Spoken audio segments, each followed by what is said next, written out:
I was holding a microphone in a tent full of 200 people when I found out my parents had stolen $61,000 from me. I want to say that again, slower, because it still doesn't sound real to me even now. I was standing at the head table at my younger sister's wedding, halfway through the maid of honor toast I had written and rewritten 4 times, when my Aunt Patricia leaned toward my mother 3 seats down and said, just loud enough for the people near her to hear, "It's so generous what you did for Claire, using Marin's account like that." I heard it. I kept smiling and finished the toast.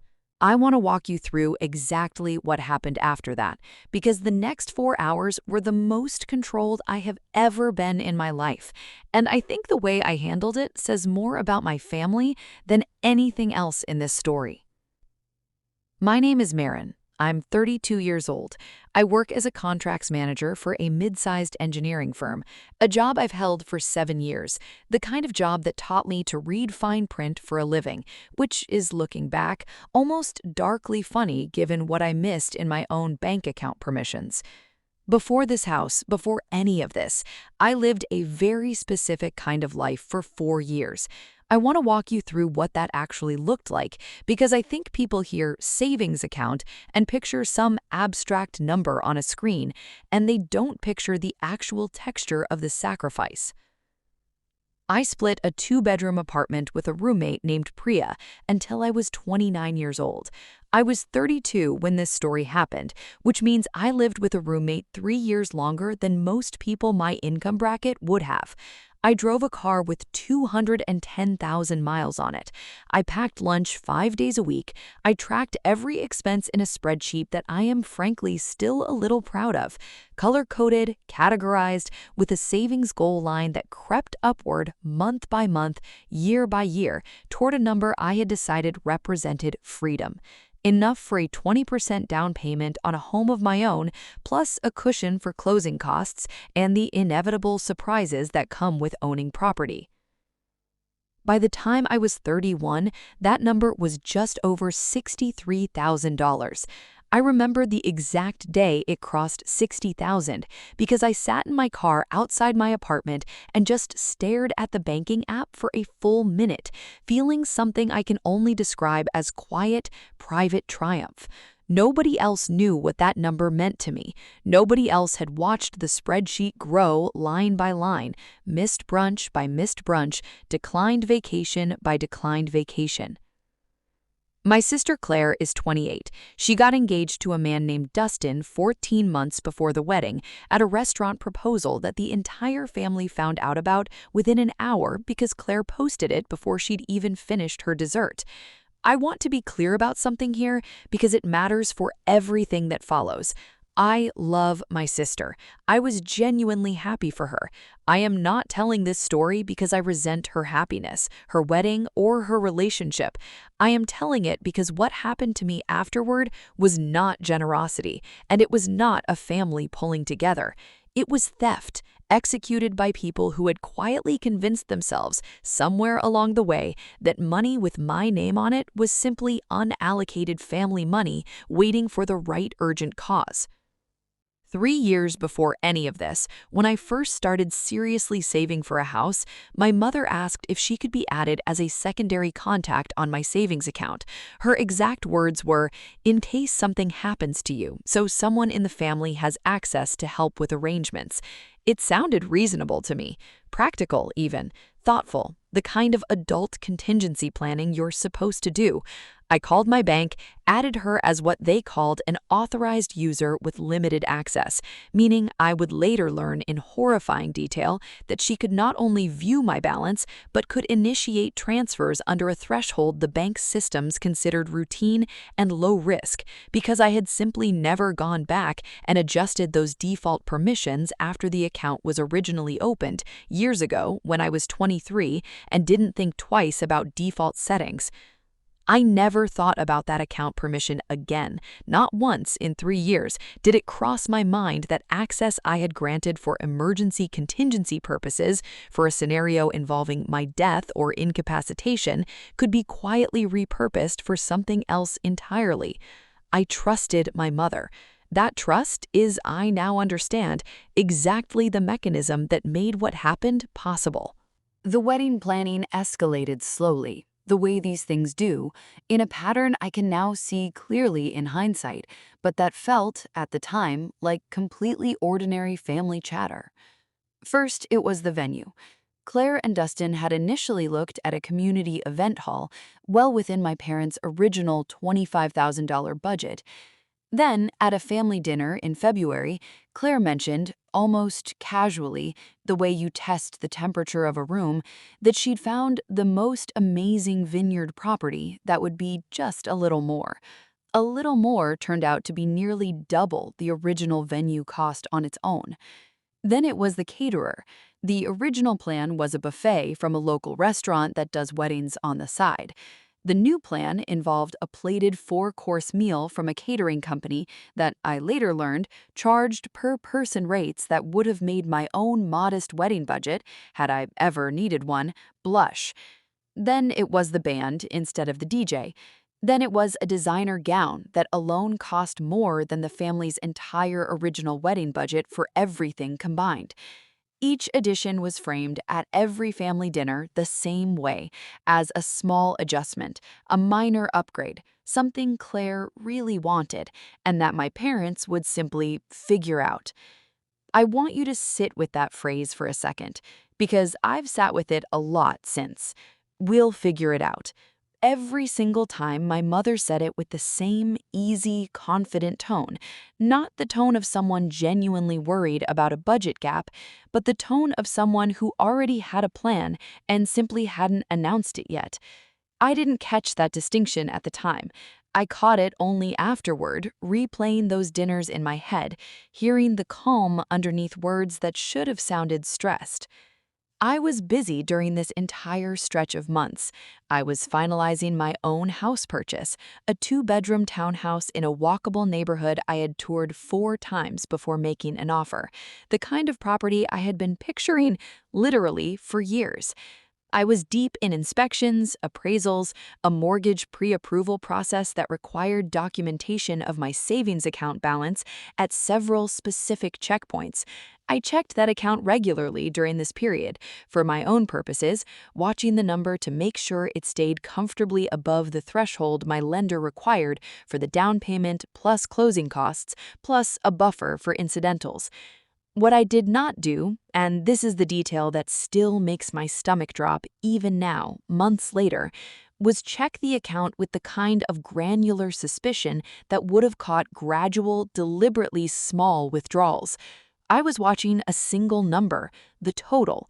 I was not auditing 11 separate line items hidden among my own legitimate spending and the natural fluctuation of an account I used for nothing but saving. The transfers I would later learn from my bank's fraud department were not one dramatic single withdrawal. That's important because a single $60,000 withdrawal would have triggered an immediate fraud alert, and I would have known within hours. Instead, it was 11 separate transfers over 9 weeks, ranging from $2,800 to $9,500 each, every single one sized and timed specifically to stay under the daily and per transaction alert thresholds that would have flagged the activity to me automatically. Someone had thought about this. Someone had either deliberately researched my bank's alert thresholds or, chillingly, simply learned them through trial and error, testing a transfer, watching to see if it triggered anything, adjusting the next one accordingly. 11 transfers, $61,200, moved out of an account I had spent 4 years building by a woman who had sat across from me at a family dinner 8 months earlier and watched me show her my savings spreadsheet with what I genuinely believed at the time was pride in her eyes. I remember that dinner specifically. I remember her saying, "You've worked so hard for this, honey." I remember feeling proud that she noticed. I found out 3 weeks before the wedding. It started with a phone call I almost let go to voicemail because I assumed it was a robocall, an unfamiliar number that turned out to be my loan officer, Diane, calling to say there was a problem with my file.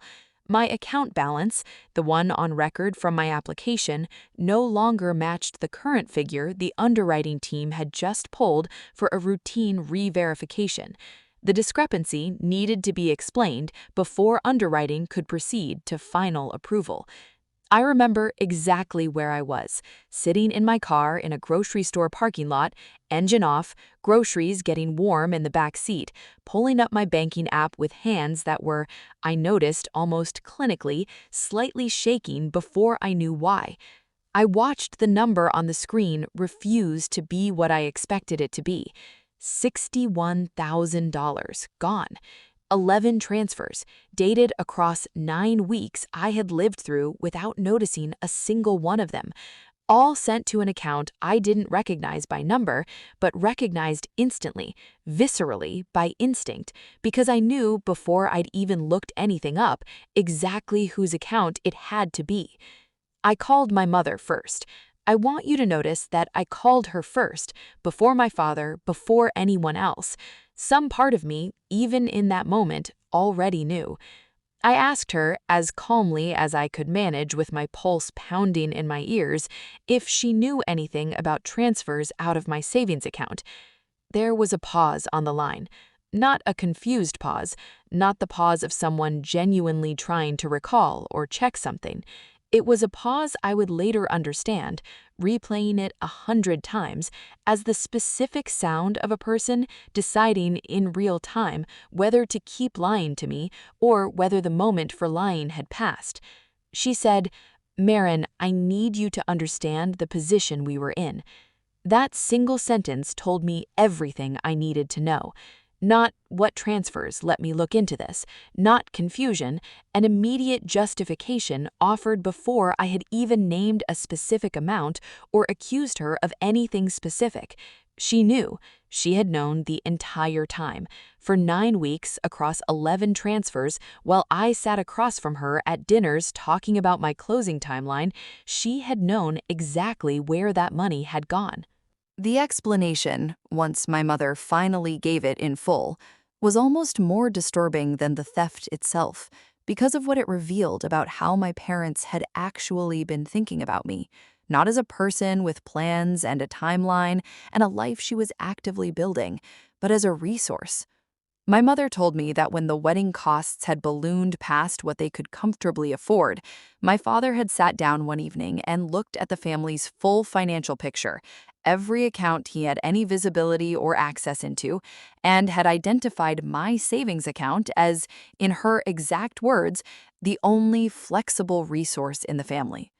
Flexible resource, not Marin's house fund, not money she spent 4 years building toward a specific time-sensitive goal. A flexible resource, like a line of credit that happened to have my name attached to it. She said they had intended to pay it back gradually after the wedding, framing the whole thing internally as an informal loan between family. She said they hadn't told me in advance because, and I'm quoting this directly because I will never forget the exact words, "We knew you'd say no, and we couldn't let Claire's wedding fall apart over money that was just sitting there not doing anything yet." Money just sitting there, not doing anything yet. 4 years of saying no to vacations. 4 years of a car with 200,000 miles on it. A signed purchase agreement on a townhouse.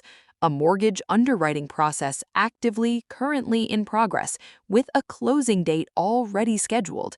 None of that, apparently, registered to my mother as the money doing something.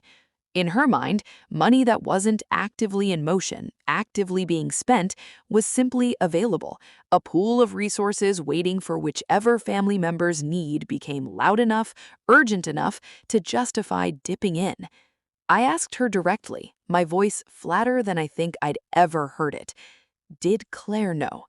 My mother hesitated again, and then said that Claire understood the wedding was being handled, but didn't know the specific source of the additional funds. I want to be precise about what I personally believe here, because precision matters in a story like this. I do not believe my sister was naive enough to think that a $25,000 family budget had organically transformed into an $80,000 wedding through nothing but creative budgeting and lucky vendor discounts. I believe Claire chose, consciously or not to ask the question, because asking might have meant hearing an answer she would then have to carry some guilt about, and it was easier, in the final stretch before her wedding, to simply not ask. I had 6 weeks until my own closing date. I had 3 weeks until my sister's wedding, and I had a mother who had just calmly confirmed, in a phone call I was now recording on a second device without telling her, that she had committed what an attorney would later describe to me, in precise legal language, as unauthorized fund transfer and financial exploitation of a family member, specifically executed against her own daughter, zeroed in to fund the other daughter's wedding. I did not scream. I did not cry on that call, though I came close twice and forced it back down through sheer stubbornness. I told my mother I needed time to think, and I hung up the phone, and then I did the only thing that made sense to someone with 7 years of contract management experience and absolutely zero patience left for vague, hand-wavy family financial arrangements. I documented everything, methodically, like I document a contract dispute at work. I pulled the full transaction history that night, sitting at my kitchen table until almost 2 in the morning. I screenshotted every single transfer, date, amount, receiving account number, timestamp. I built a simple spreadsheet, because of course I did, because that is who I am, with 11 rows and a running total that landed with horrible precision at $61,200. The next morning, I called my bank's fraud department and learned, with a kind of cold clarity I can still feel in my chest when I think about it, that because I had voluntarily granted my mother authorized user status years earlier, rather than these being purely unauthorized transactions from a stranger, recovering the funds through standard fraud protocols would be more complicated than a typical case, but not impossible, especially given the specific pattern of transfers structured deliberately to stay just under alert thresholds. The fraud analyst I spoke with, a calm-voiced man named Robert, used a phrase that has not left me since. This is consistent with deliberate evasion of monitoring systems. Deliberate evasion of monitoring systems. My mother hadn't made one emotional, impulsive decision in a moment of panic. She had made 11 calculated ones, spaced and sized with care, over 9 full weeks, each one a fresh choice to keep deceiving me. I want to explain carefully why I didn't confront my parents publicly before the wedding, because in every version of this story I've told friends since, this is the part people struggle hardest to understand and the part I've had to defend the most. I spoke with an attorney, a financial recovery specialist named Howard Reyes, 8 days before Claire's wedding. He told me I had a strong case for both civil recovery and, depending on how my bank's own fraud department ultimately classified the transfers, potentially criminal exposure for my mother under our state's financial exploitation statutes, laws that exist specifically to protect people, often elderly people but not exclusively, from family members who abuse legitimate account access for illegitimate purposes. He also told me something deeply practical, something that shaped everything I did next.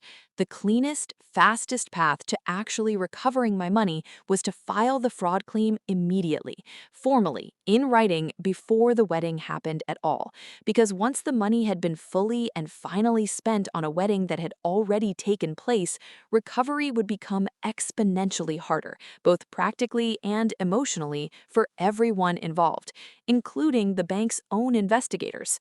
I made a decision in that attorney's office that I know, even now, some people would call cold, even cruel. I filed the formal fraud dispute with my bank 4 days before the wedding.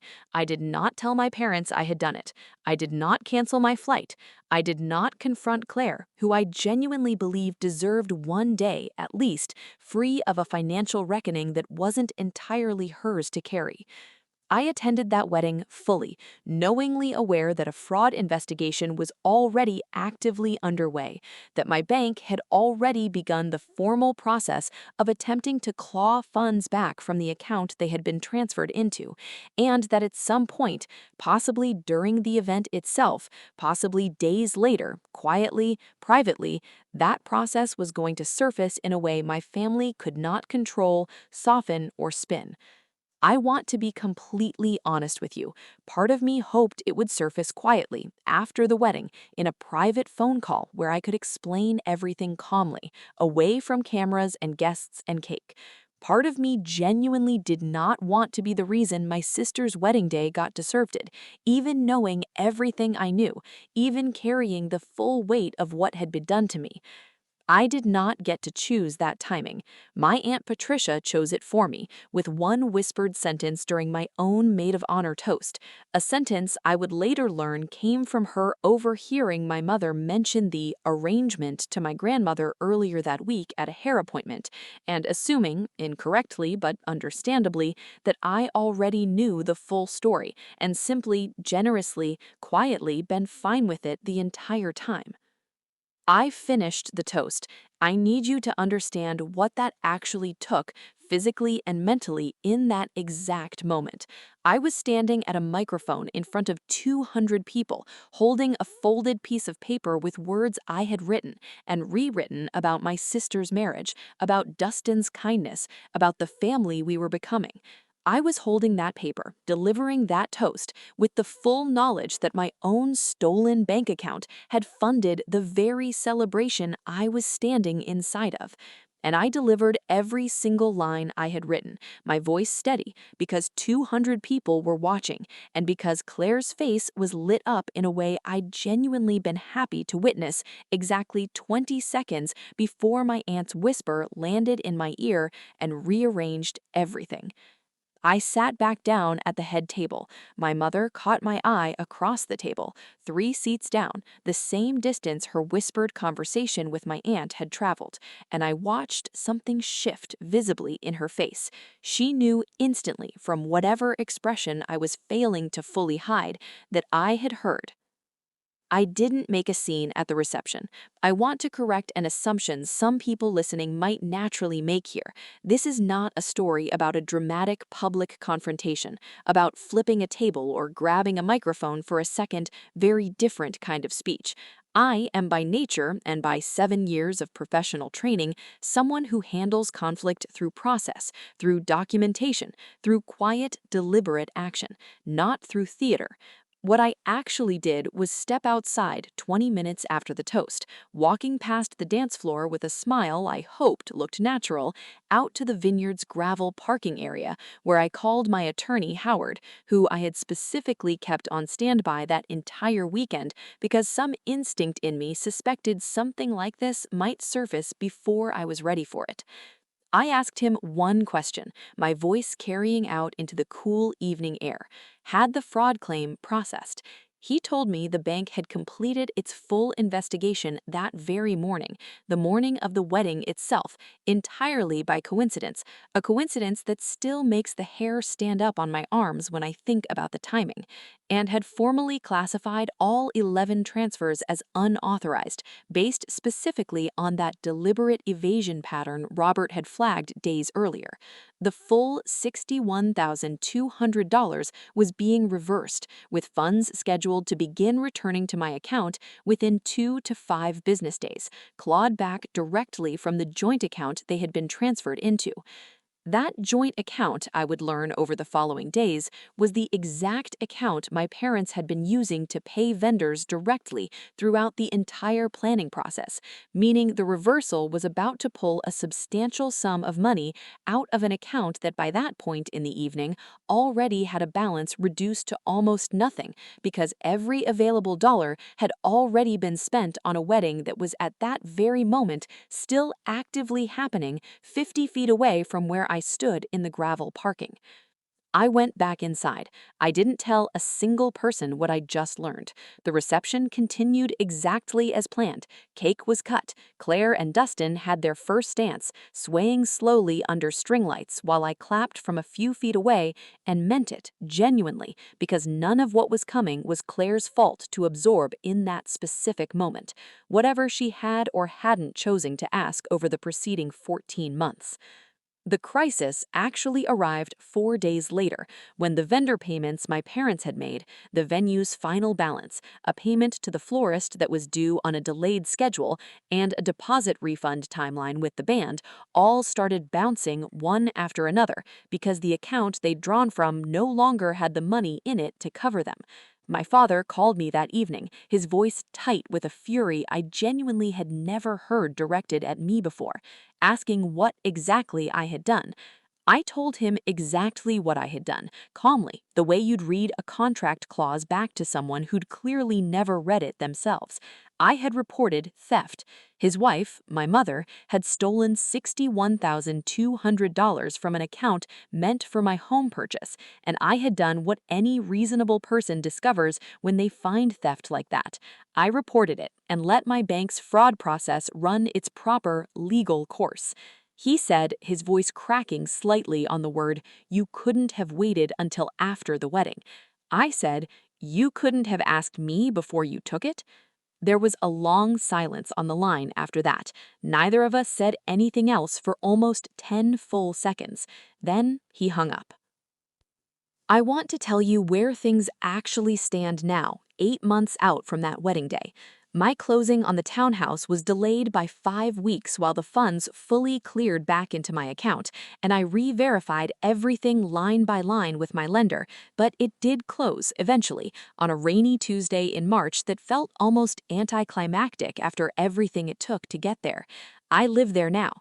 I changed every single account permission tied to my finances in the weeks afterwards. No one has authorized user access to anything of mine anymore, not out of blanket distrust of the entire concept of family financial support, but because I learned in the most expensive way possible exactly what that kind of access actually means in the hands of someone who has quietly convinced themselves your money is partly theirs to allocate when the right urgent cause becomes loud enough, urgent enough to a deadline to justify reaching in and taking what wasn't hers. I don't regret filing that claim when I did, 4 days before the wedding, knowing exactly what timing it might collide with. I regret deeply and permanently that I ever had to. Subscribe to Family Verdict for a new family betrayal story every single week. If your family has ever treated your savings like shared property without asking you first, drop a comment below and tell me exactly what happened. I read every single one. I'll see you in the next one.